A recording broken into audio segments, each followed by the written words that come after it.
Hello, everyone. Welcome to Something to Talk About Live. My name is Liz Owen. My pronouns are she and her. I am the Director of Communications here at PFLAG National. It's great to have you with us.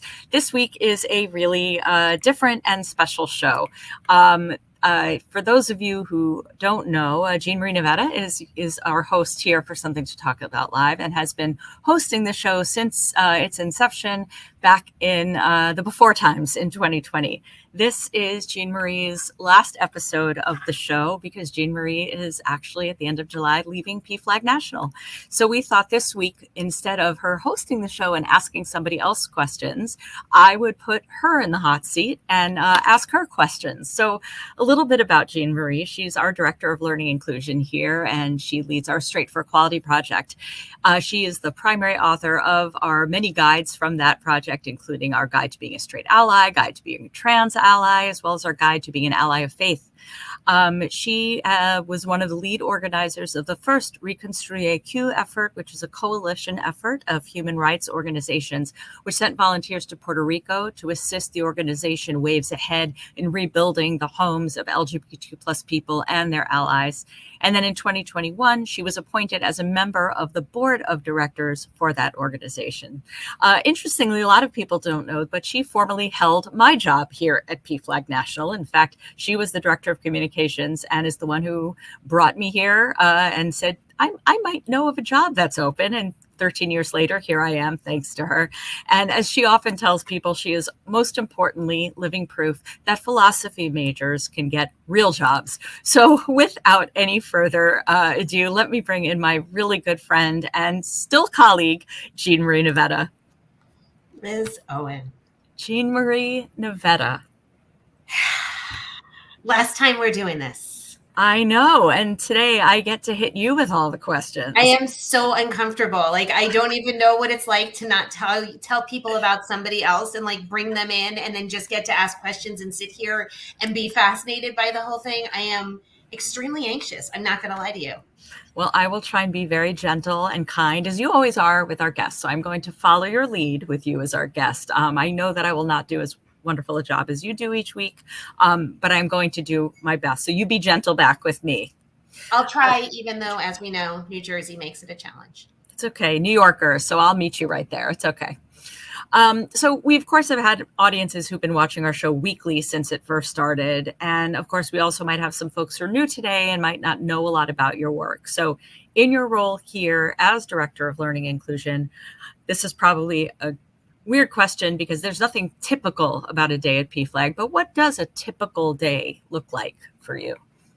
It's so true. That was going to be my first thing. There is no typical day at PFLAG. Every day at PFLAG is a completely new experience for which you may or may not be prepared, but somehow at the end of the day, you're like, still here. Usually. What does a typical day look like? Every day starts at 4:15 a.m. for me because I'm on the West Coast. I get up and I get myself together. I do my bike ride and then I hit my desk by 7. And then from there on in, it is just nonstop running. I often describe my job as being shot out of a cannon every single morning because you just never know what's going to happen and it just starts fast. But I am so lucky. Typically, my day has started on I Am with my two colleagues, Jamie and Mackenzie, where somehow, no matter who's in a mood, no matter who's feeling good, no matter what, we somehow make each other laugh. And then from there, it is reading. I usually read at least 2 hours a day collectively, spending some time writing. I spend a lot of time teaching. When I'm not teaching, we're developing new content, plus then all the PFLAG work too. Supporting comms, supporting chapter engagement, supporting our policy department. But I think the best thing, honestly, is just getting to interact with people, whether it's staff or the many, at this point, thousands of people that we have had the opportunity to educate, getting to spend time with other people in other people's spaces. And that has been, I think, the biggest learning experience for me. But no 2 days are the same, and you can never predict how it's going to start or end. So, and I'll follow up to that. So, of course, the last 3 years, we have not really spent typical time in other people's spaces. Has that shifted your work? It has. So when we first started really getting into our workplace content and doing training, I was for over 10 years traveling over 100,000 miles a year. inside of the United States, Wow. just to go to other people's organizations and do training. So to facilitate the learning sessions that we offered. And then all of a sudden, literally like the rest of the world, everything shut down. And I'll admit, we panicked. We thought, this is what we do, but now we can't. And what ended up happening was we doubled, tripled, in some cases quadrupled the number of people that we were reaching because everything went virtual. So rather than hopping on a plane to one place, I can be in 4 different cities in 4 different hours in the same day now. And I at first thought it would be terrible, but I've loved it. People are so much more willing to interact with us. And we have seen people who I don't necessarily think would have been comfortable coming to an in-person session showing up and then showing up again, which I think is the best part. I hadn't really thought about that. So of course I mentioned that you are the lead of our Straight for Equality program. And that's a program we launched back in 2007. For those who aren't familiar with the program, can you tell us about it? Yeah. It really came out of a couple of things. We had a board president who was paying attention to this conversation that was happening around allies, people without this family connection, like a traditional PFLAGger. We also were hearing from a lot of chapters who were saying, these people are walking into PFLAG meetings and they don't have a problem. They just want to help. Like, they're not in trauma. They're people who are like my best friends, trans, and I just don't know where I'm supposed to fit into this. So the board sort of tasked us with come up with something for allies, and we didn't really know where to start. So I took on a lot of the research and the writing for it, and that's how the program started. So Straight for Equality became, I lovingly call it PFLAG 2.0. If PFLAG 1.0 is for families, 2.0 is for friends. And it really aims to invite everyone into the conversation. Like, you do not even need to agree with me, but I want to talk to you. Educate people with resources that were created for allies. So not handing an ally a guide to coming out as queer, but handing them a guide to coming out as an ally. And then finally engaging them. And every time I teach, when I get to this, I always say, I'm really good at this, because by engage, I mean, I'm going to tell you what to do. And I am so good at being bossy. Like, it is one of my magic powers. Can confirm. Thank you. Thank you. So we never teach a class. We never create a publication that doesn't literally give people specific things that they can do, that they can achieve, and that they can build on. And I think that's what's made it such an effective program. And it's been wildly successful for us, which says something that clearly it was needed. What makes it different? What differentiated it as you and I have to say John Cepek, who is sadly no longer with us, as you two worked on it, what was the differentiator, do you think, between what you created and what you were seeing out there already? One of the first things we did was research the word ally, and the way it was typically defined in the LGBTQ space was by a checklist. It was, you have to do these things or you are not a good ally. It wasn't recognizing that there's work to get there. And I remember my sort of tipping point was somebody handed me a list of over 120 things with little check boxes that you had to do to be an ally. And even as someone who's queer, I couldn't check off all 120 things. And I thought, wow, if we're going to start eliminating people from this effort because they're not living up to what we think that they should be doing, we're going to miss a lot of people in this. We're also not practicing inclusion. It is the definition of exclusion.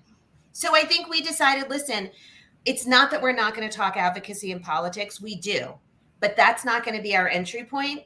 We're going to start with making sure you understand why this conversation is necessary, why in more than half of the United States, LGBTQ people are living in a state where you can legally discriminate against them. And that's a problem. And a lot of people simply didn't know things like that. They didn't realize all of the hurdles created for a trans person to get their ID changed properly. They didn't realize how isolating experiences in communities of faith could be. But if we brought it to them without being accusatory and actually engaging them and saying, here's their story, let's hear your story, let's put these together and figure out what this journey forward looks like without guilt, without beating people over the head, without excluding people because they're not the ally we want them to be, we're going to get a lot more people. And it worked, because suddenly we had people walking in who, would say to us, I've never done this before. I'm not even sure I belong here. And then we'd see them come back and come back and come back. And that's what I think made it effective. It wasn't a hook or crook. It was, I'm going to walk alongside you, and we're in this for the long haul together. I love that. And I've always heard you say over the years, it was sort of taking the work that PFLAG had done with families for decades and then applying it to non-family allies. And it's that same meeting people where they are to bring them along, because we don't have to your point about a checklist, that's not something we have for families. We don't like, here's what I need you to affirm your kids. So why would we expect the same thing of allies? Right. Exactly. Exactly. And I think it became really exclusionary. And I remember I talk about this a lot when I do training. I had this one experience where I went to an event to teach. They had unbelievably good turnout. And the woman who organized it was an ally. And afterwards, they had a reception. And she said to me, I'm not there with marriage yet. And she said, and I understand that can make people mad at me. And as she said this, two of the gay men who she worked with came over and they put their arms around her. And they said, you know what? We get that you're not there yet, but we'd like to think that you'll be there one day. And I thought, this is it. This woman who brought out 100 and something people for this class deserves that space. And I believe that over time she would get there, and that we needed to be gentle, not not completely unwavering, also not doormats, but recognize we all get there at a different pace. So that's a perfect segue to my next question. So obviously you've been at this work with allies for years. Obviously the landscape over the last several years has really shifted. In your years of doing this work with allies, what has been the biggest change, or are the biggest changes that you've seen? I think there are two things. One is not great, and one I think is actually very interesting. The one that's not great is I do think that over the course of all these years that we have been doing this work, and this isn't just because of the work we did, I think the word ally, a couple of years ago, it was the word of the year, according to dictionary.com, and it became ubiquitous for many people. It didn't necessarily have meaning attached to it, which is always why I'm so proud of our definition of ally, which says it's people who recognize their barriers, people who are willing to learn, people who know that they have to be active.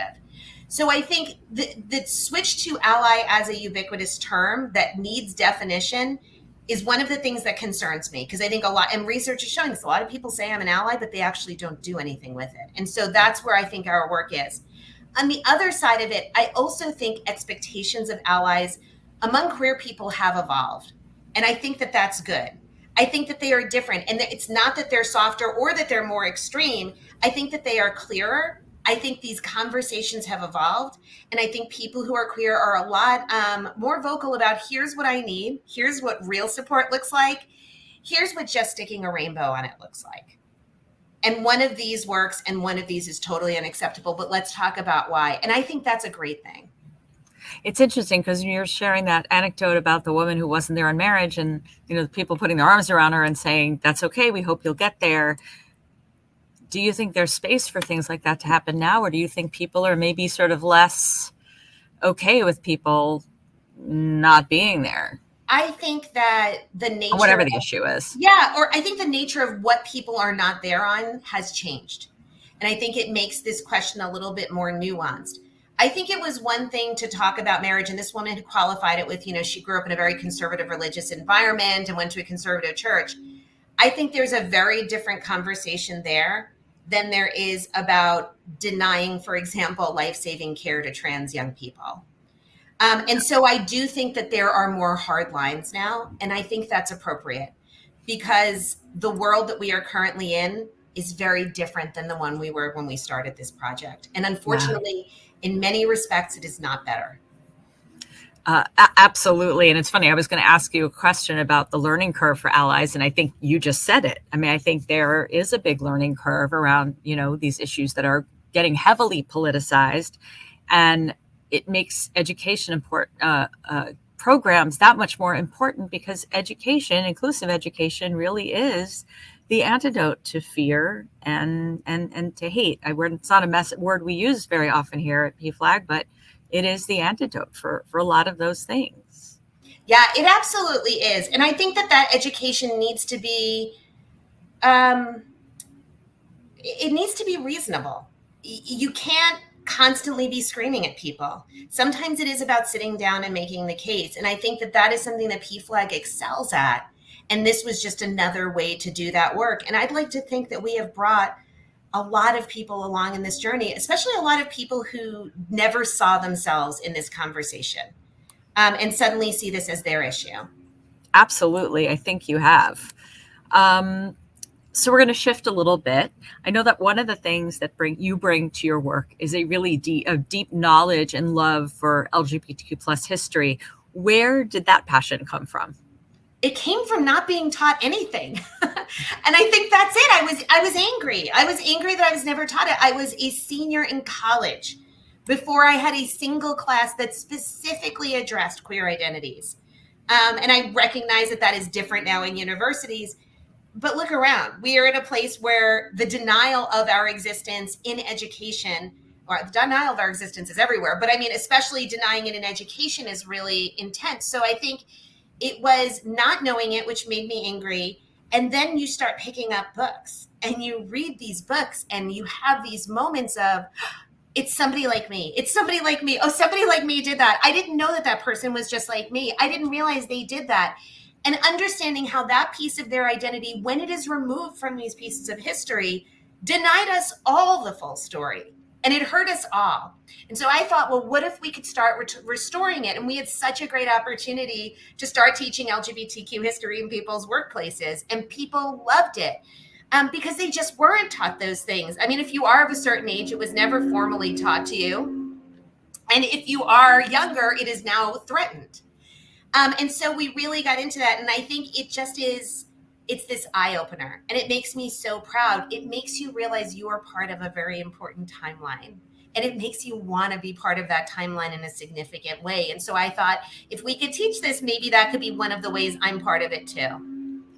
I love that. And it sounds like that passion has absolutely inspired your work that you do with allies, not just as an LGBTQ plus person, as you know, yourself, but inspiring the work that you do with allies so that they can really understand that there are people throughout history who have inspired them, who maybe they didn't even know were part of that community. Yes, yes. I mean, there are so many historic stories. I mean, and characters that we could talk about. People are like, oh yeah, I learned about them in history class, but I didn't learn that part of it. And wow, when I know that part, wow. How much more of the story do you understand? And I love, not like I'm trying to inspire anger, I'm not, but I love when people get rattled and kind of annoyed that they didn't learn this piece of it because they too feel denied. And that is exactly what it was. And so often it is a conscious and intentional denial. And I love when people are like, this is not happening anymore. And now I'm going to opt into it. That's what makes me happy. That's amazing. So I guess I have to ask, in your time at PFLAG, is there anything that you learned about queer history that might have surprised you, even as someone who came in with a deep knowledge of that history yourself? I'd be remiss if I didn't acknowledge, and it's not just because I've been here for 17 years, the role of PFLAG and the role of Jean Manford and also of Morty Manford in early, as it was called then, gay rights activism. I think that they often got left out or were kind of a postscript, but yet when you look at their histories, and nobody tells those stories better than Eric Marcus, who collected all of this for us. I think it really excited me. But I think the other piece that I learned gradually as I started to do more studying was even among people in my community, how there is erasure of certain people. It is only in the last few years that you hear most people knowing who Marsha P. Johnson is. Or Sylvia Rivera, for example, and acknowledging that even inside queer spaces, we have a lot to do to ensure that everyone is being seen, because there are so many layers to these stories that we don't get or we haven't been taught correctly. And so even we need to do a little bit of excavation. Yeah, and I would think it's sort of because these things are not being taught in schools, right? I'm always surprised when I'm a straight cis person, right? And I'm always surprised. I'm rarely surprised when a younger straight cis person cisgender person, that's cis shorthand, might not be aware of some of this history, but because of the work I do, because of colleagues like you, I've learned over time. I'm not always surprised when a younger straight or cisgender person doesn't know it. I'm always a little more surprised when a younger queer person doesn't know it, but I guess shouldn't be that surprising. It shouldn't be. I mean, look at what's happening in education. There are only a handful of states that actually mandate that this stuff is being taught. And honestly, in many cases, it needs to be introduced to you. I think so many of my studies started with trying to find people who were like me. And in my case, that led me to study butch and femme identities in lesbian spaces. And what did that mean? And what did that give way to? And how did that shape what we are looking at today as we talk about gender identity and gender expression and the different ways we can show up in our community? That was the thing that got me going. I think it is sometimes just connecting those young people once with something that makes them think, that's what I'm interested in. And they go down the rabbit hole, and it's like the best rabbit hole of their entire lives. And I hope that while they're down there, they find like 100 other rabbit holes that makes them want to keep studying. And then they're going to tell a friend. They're going to be like, you're not going to believe what I saw, or I learned this.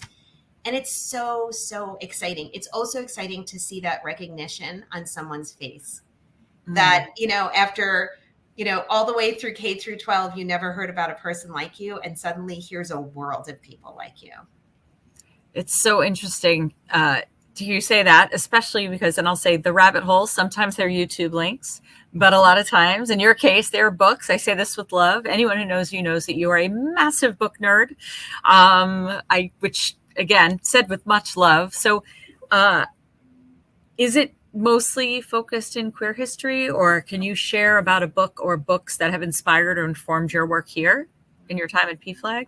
My reading is really broad. I actually just this morning finished my 44th book of the year. And I really dedicated this year to reading authors from countries that I have not read books from yet. So it's been really interesting. And a lot of those are not queer, although some of them certainly are, or have queer characters, which I'm noticing more and more. They're just there. It's not the story. It's part of the story. And that's so cool to see. I think there are two books that I always tell people, and I think right now everyone should go back to, if you've read it, and read them again, or you should read them for the first time. And the first one is And the Band Played On by Randy Schultz, which is truly the history of what happened when it started. And it's so comprehensive, and it will make you angry at a lot of people in a lot of different ways. And it will also inspire you, but it will make you angry. And sometimes angry keeps you going. The other one, and it's sort of a more current view of some of this, is United in Anger, which is Sarah Schulman's book on the history of ACT UP. And I think that right now, given the political fights that we are facing and the extremity that we are facing, looking back on some of ACT UP's strategies, I am already seeing some of them being implemented. I can't say that I'm happy about that, because I hoped we'd never have to do those things again. But I look at them and I think that's where this came from. And I think reading these stories of people who were doing this work in an absolutely catastrophic time, where people literally were dying all around you, boy, does it make you feel pretty fierce and dedicated to getting through the present age. So those are the two that I always go to, and that I've been going to a lot lately. Thank you. Both incredible books. And I think, wasn't there a docuseries or docudrama that was created from And the Band Played On? There is. And it's good, but I will say, please read the book. Yes. The book is not really the film over the book, but sometimes the film is better. It's rare, but it happens. But I think there's so much in the book. And I think that reading Sarah Schulman's book as a companion piece to it gives you a completely different view, because so much of it is oral history that's been collected. And I'd be really remiss if I didn't mention Eric Marcus's Making History, formerly Making Gay History, but it's the words of the people who did all the things. And and there's a podcast.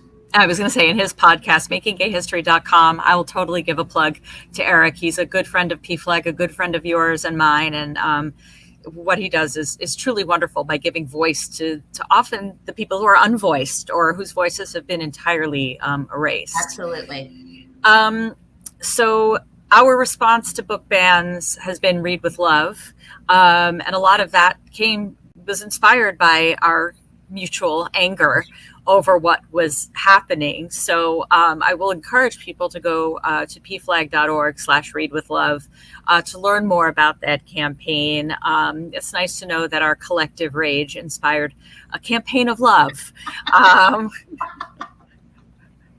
But it did start with some anger. It did start with some raginess. So I realize these shows go so fast. You always say it goes so fast. I It think we've got does. like 5 or 6 minutes left, but I really would be remiss to say so. At the top of the show, I shared that in July you're leaving PFLAG National. You're heading over to Out and Equal, and shifting your work from the ally space into working directly with LGBTQ plus people.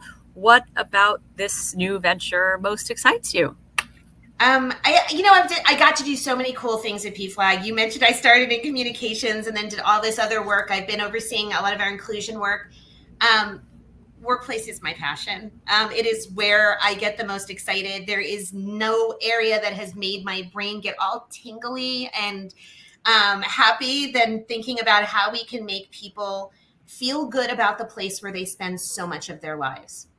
And for those of us who have known how bad it feels when that doesn't happen, being very central to that is really exciting. And they are a great organization. I mean, I certainly hope I still get to do some work with allies too, but I also think there's opportunities to talk about things like queer leadership development. No one teaches you how to navigate this stuff when you come into the workplace. A lot of us figured it out on our own. A lot of us were lucky enough to find mentors, but not enough of us. And so I think helping to set up systems where we can see more things like that to make people really strong and really confident going in and never having to figure it out. Oh, that just excites me to no end. I mean, I'm going to miss PFLAG in a way that I don't even have words for, and I'm going to start crying now. But this is it. And I think especially given the political changes that we're facing, the workplace will be one of our fiercest battlegrounds. So then, unfortunately, I'm going to have to make you cry a little more because I am interested to know, what will you miss about the work with PFLAG and allies? I will miss being part of an organization that I saw when I was very young at a pride parade and thought, oh my God, if my parents could be like that. And they are, well, my mom is still around. Knowing that you are part of something that is so much greater than you are. And that you say PFLAG in some rooms, and I can tell you, people just melt. And the fact that I have had a job where more than once somebody has said to me, something you or this organization did saved my life or my kid's life. Who gets to have a job like that? Like maybe brain surgeons, which I certainly am not. I mean, but that is it. I will miss that. And I will miss being given the opportunity to use PFLAG as a way to reach other people and being included in this.